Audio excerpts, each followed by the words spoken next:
Hari Om. Om Kshetragnyaaya namah. Om salutations to the knower of the field. We do not know ourselves. We neither know the outer world nor the inner world. This ignorance makes us run hither and thither and grab blindly at things. We are just asleep without the interest and keenness to know. This keenness and the urge to know is there only in the children, and afterwards it evaporates in the world of senses and intellect becomes weak. When the mind becomes strong, the intellect becomes weak. When we are emotional, reason takes the back seat. Mind is under the control of likes and dislikes, strong attachments, fears and fervors. We do not know, since our urge to possess is stronger than our urge to know and understand. We want to possess and then try to understand. When we possess, we do not want to understand, since we already have lost interest in it. Only when we look at things dispassionately, we come to know them. Knowledge is power, and absolute knowledge is total power. Knowledge is light, and it is fire. Knowledge drives away fear and ignorance. Knowledge is the supreme state which gives freedom and liberation. Self-knowledge takes the knower from human level to the divine level. Self-knowledge throws the light that we are not mere body and mind, but inhabited by the deathless, changeless and fearless spirit. With great difficulty we try to know the objects which are limited in their nature and finite in time and scale. What is finite in time and scale is also limited. It has got a beginning and an end. What is unlimited, infinite, is also infinite in dimensions and eternal. Beyond the vision of objects, knowledge becomes speculative. Unless we are endowed with keen intellect and the urge to know, our knowledge stops with the knowledge of the manifest. Knowledge is divided into knowledge of the field and the knowledge of the knower.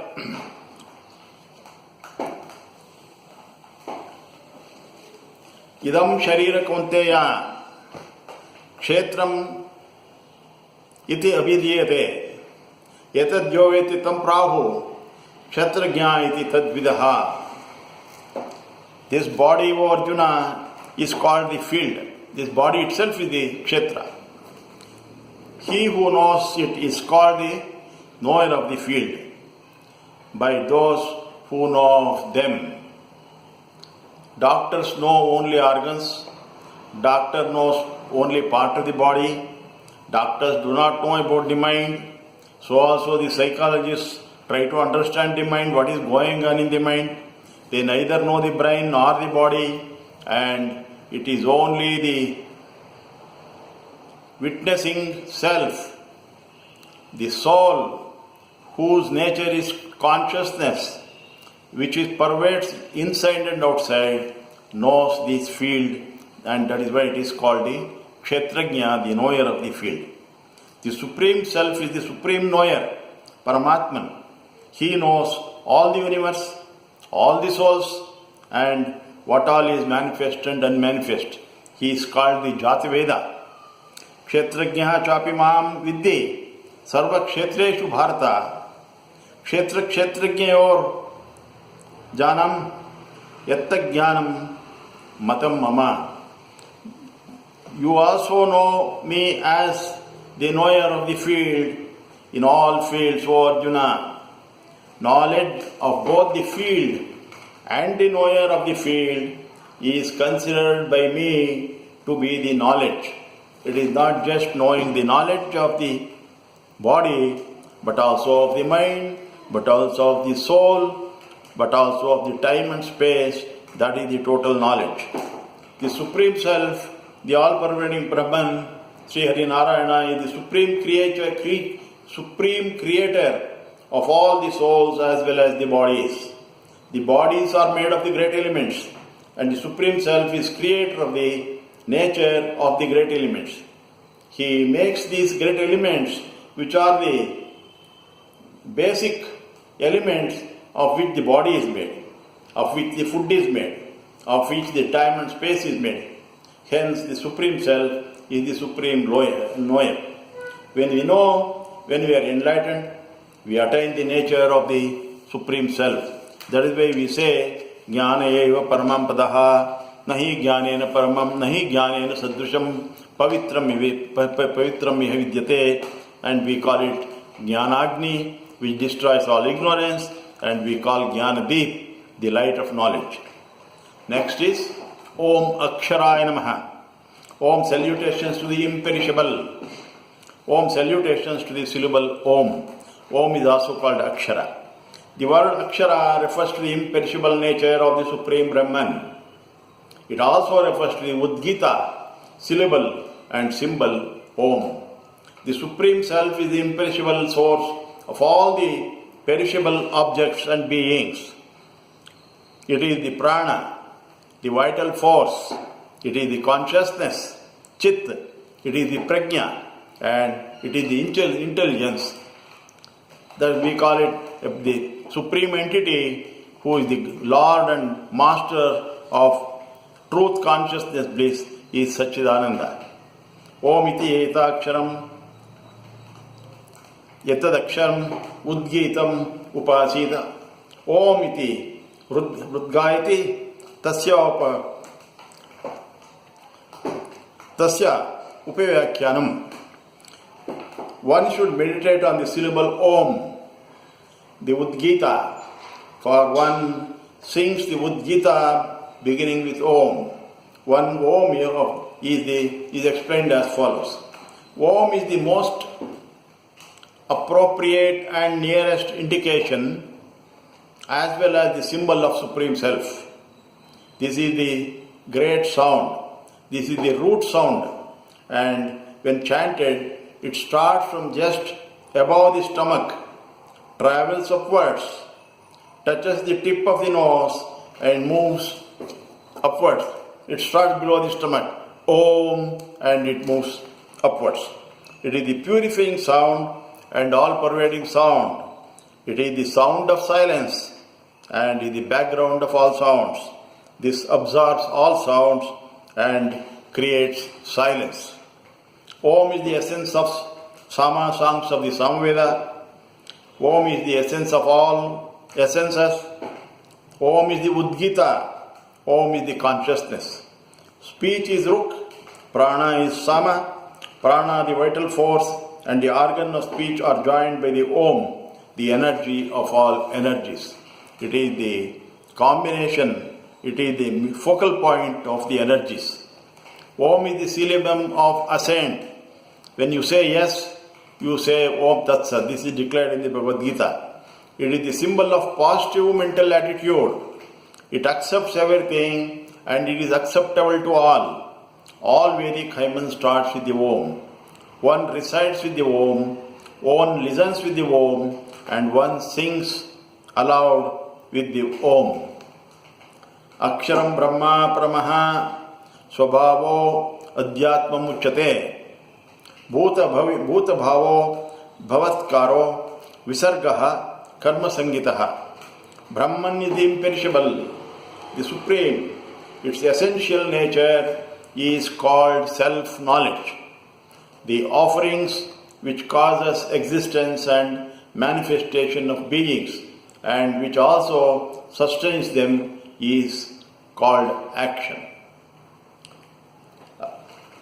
Aksharanam, Sri Krishna Bhagavad says in Bhagavad Gita, 10th chapter, 33 shloka, Aksharanam Omkarosmi Dvandva Samaskasya cha Ahamevaksha Ksheha Kalo Dataham Vishwatomkaha. Among the letters of the alphabet, the letter A, I am the jewel among the compounds, I am verily the inexhaustible and everlasting time. I am the dispenser of the fruits of actions, having faces in all directions.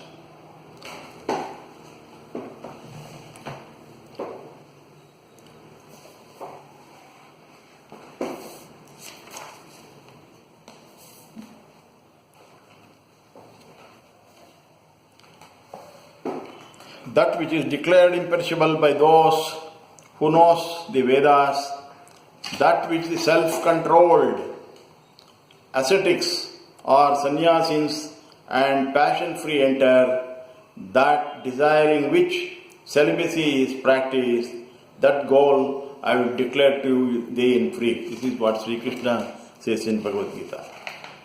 Hari Om Tat Sat. Next is Om Yogaya Namaha.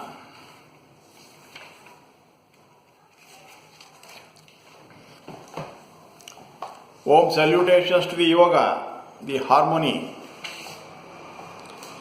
Now yoga is the hot word going on all around the world, in everybody's mind and mouth. We are all disturbed. We do not know peace. We know what disturbance is only. Even that we do not understand the disturbance, because we have become one with that. We know something when it is different from us. When we ourselves become disturbed and disturbance, we do not know what is the other disturbance. We know peace only in sleep, but we are not aware in sleep. This peace with awareness is yoga. Within, peace without, and peace all round is yoga. We do not know peace and we are disturbed, since we live only on the periphery, on the surface. Whatever we think, whatever we feel, and whatever we do is a partial response which comes hesitating, half-heartedly and hesitatingly.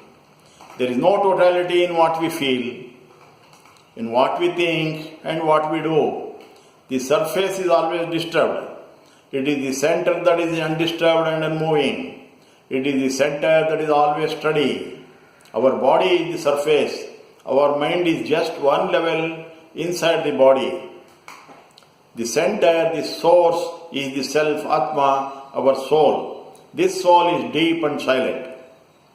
We always hear the sounds of body and mind. Mind is always making sounds.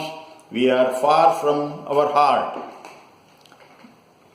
Mind is always making, we are far from our heart, the soul. Our soul is stupefied and has lost consciousness most of the time. The mind is the medium of contact with this outer world, since it is on the top of the surface. The power of mind is always limited. So even our thinking, our performance, everything is limited, out of mind, out of situation, out of response. We do too little and too late. Yoga is silencing the mind and following ourself. Yoga is being centered in our source, which is the source of all. Yoga is being in choiceless awareness. Yoga is being in harmony with our times and with our environment and with our surroundings. Yoga is totality of acceptance and involvement. Yoga is the means of peace and happiness. Without yoga, there is no happiness. It is all disturbance and misery. Yoga is just not physical exercise which we can simply go to a gymnasium and do it. Yogastha kur karmani sangam tyaktva dhananjaya siddhya siddhya samo bhutva samatvam yoga uchyate. Perform action, O Arjuna, being steadfast in yoga, abandoning attachment and balanced in success and failure. Evenness of mind is called yoga. This is very important. Evenness of yoga is the yoga. This is called the yoga. The evenness of mind, very calm, quiet, undisturbed. That state of mind is called yoga. Yoga sannyasa. Yoga sannyasastha karmanam jnana sanchinna samshayam atmavantah karmani nibadnanti dhananjaya. He who has renounced actions by yoga, whose doubts are rent asunder by knowledge, and who is self-possessed, attains. Actions do not bind him, O Arjuna. Right action is unattached, done with totality and without expecting any fruits of action. Yoga yukto vishuddhatma vijitatma jitendriyaha sarvabhutatma bhutatma kurvannapina lipyate. This is the fifth chapter of Bhagavad Gita, 7th sloka. He who is devoted to the path of yoga and action, whose mind is quite pure, who has conquered the self, who has subdued the senses, and who realizes his self as the same Supreme Self in all beings, though acting is not tainted. One who looks at all beings as himself. One who doesn't do any action with a motive, expecting something. That person does action in an unattached way, and that is the yoga. Yoginam api sarvesham madgatena antaratmana shraddhavan bhajate yomam same yuktatmamo mataha. And among all the yogis, he who has faith and with his inner self merged in me, worships me, is deemed by me to be the most devout. He who performs all actions with love and devotion, he who offers all the fruits of action to Sri Hari Narayana, to Sri Krishna as Sri Krishnarpanamastu, and who thinks that everything is the divine order as Sarvam Vasudeva iti, for him there is no sin and the actions do not bind him. Everything is done by the Supreme Lord.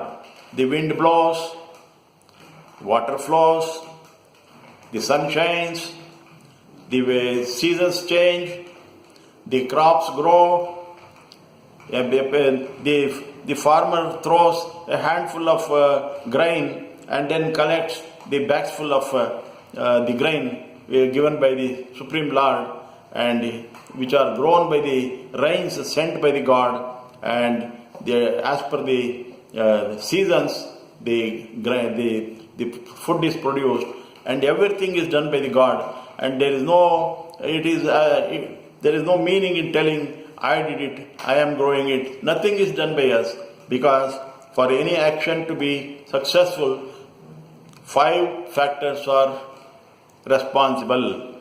Karanam karanam krutvam adhishtanam daivatra panchamam. See, the person who is doing it, the motive with which the person is doing it, and the way he is doing it, and the environment in which the action is being performed, and ultimately it is the Supreme Mahamanas, that is the Supreme Lord, whose design for this whole supreme destiny, for this whole supreme universe is fixed, and that is the ultimate decider. Jnanendriyani sarvani nirudhya manasasaha ekaiva bhavana yogaha kshetragnya paramatmanaha. The contemplation of the unity of the Jivatma and the